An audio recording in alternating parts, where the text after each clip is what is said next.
Hello, welcome back to the channel. Today, we're diving deep into how to use Airtable for managing a marketing research project, specifically tailored for 2025. We start with setting up the base in Airtable. This is where you'll house all your project data. Think of it like your project headquarters. Go to Airtable's homepage, click on Add a Base, then Start from Scratch. Name your base something relevant to your project. The reason we do this is to ensure easy access and identification of your project. Now that we've done that, let's move on to creating tables.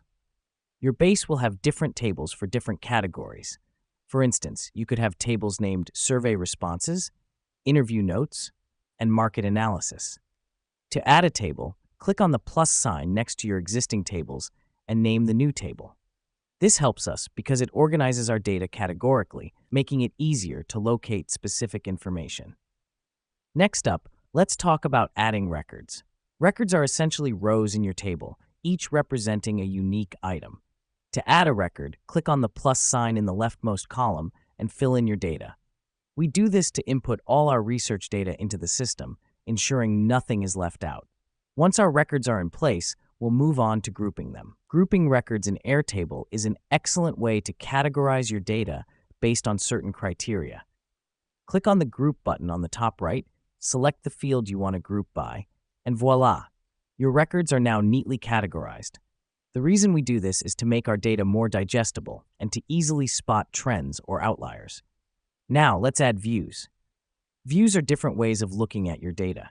You can create a grid view for a spreadsheet-like layout, a Kanban view for a Trello-like layout, or a calendar view to visualize deadlines.